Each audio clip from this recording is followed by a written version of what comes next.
Welcome back. Today, I want to talk about one of the most practical pages in the whole platform, and honestly, one of the most comforting once you understand it. It's called the Evidence Locker.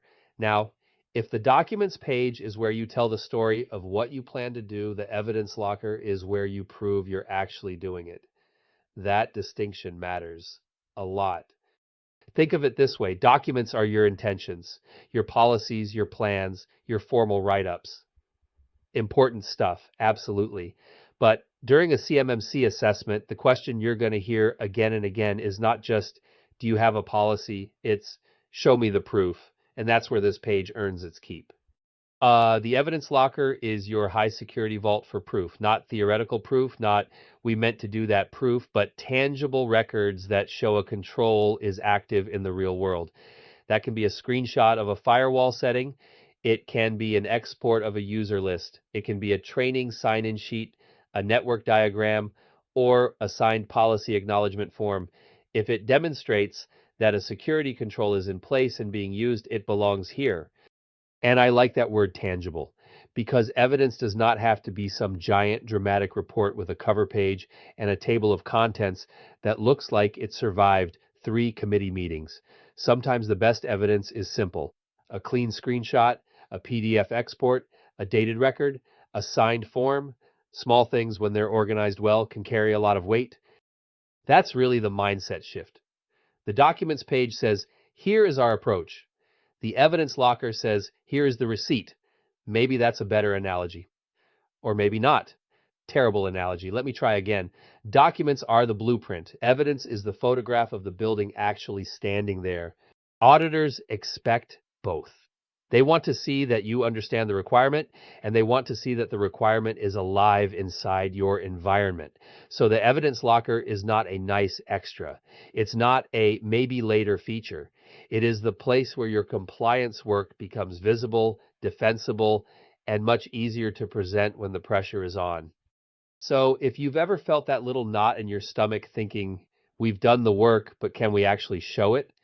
This page is built for that exact problem.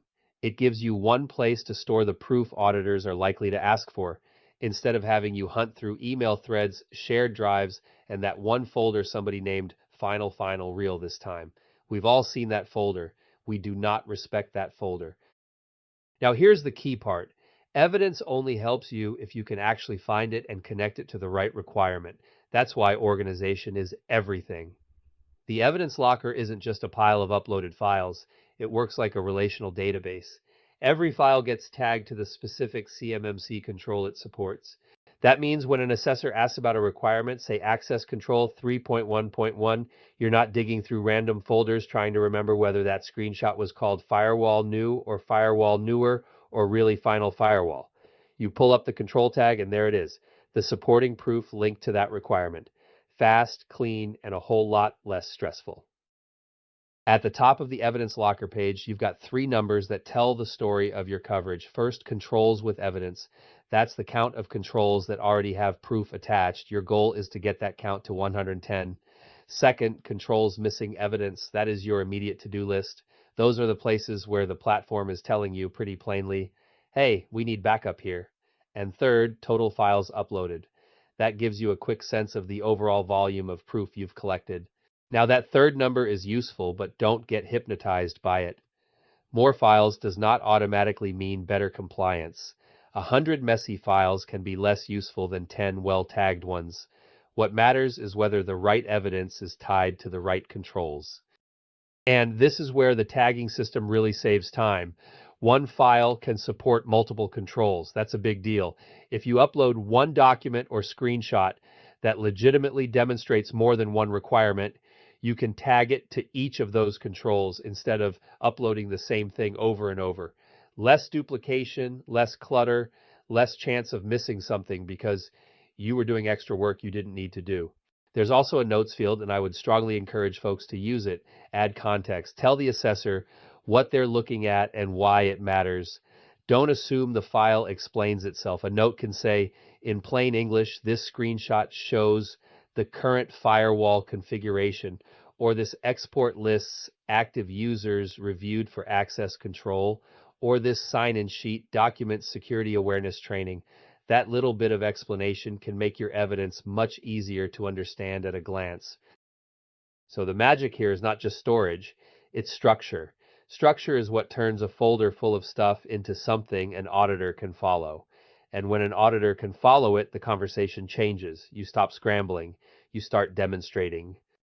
So how do you use the evidence locker well over time? The game plan is pretty straightforward. First, upload your files, drag and drop your screenshots, PDFs, exports, and other records right into the browser. Don't overcomplicate that part. If it proves a control is active, get it into the locker.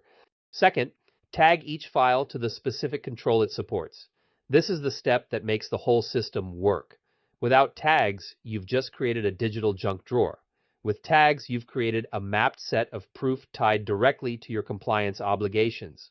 Third, add context in the notes field. Again, this matters more than people think. A screenshot without explanation can leave room for questions. A screenshot with a clear note helps the assessor understand what they're seeing and why it supports the requirement. Fourth, monitor your coverage.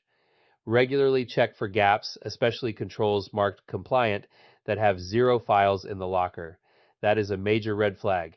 If a control is marked compliant but there's no proof attached, you are basically inviting the auditor to ask the most uncomfortable follow-up question in the room. And the follow-up question is going to be, okay, can you show me? And finally, keep it fresh. Auditors are not likely to be impressed by a screenshot from 2 years ago. Evidence has a shelf life. Your environment changes, your systems change, your users change, and your proof needs to reflect current reality. So make refreshing evidence a habit, not a panic move a week before an assessment. I think that's the real takeaway here. The evidence locker works best when it becomes part of your normal rhythm. Upload, tag, explain, review, refresh. Not glamorous, I know. Nobody's putting that on a motivational poster, but it is practical, and practical wins audits. In the end, this page is audit insurance. By organizing your proof now, you turn a high-stress assessment into a much simpler demonstration. You're not trying to remember what happened. You're showing what's already documented. And that's a much better place to be.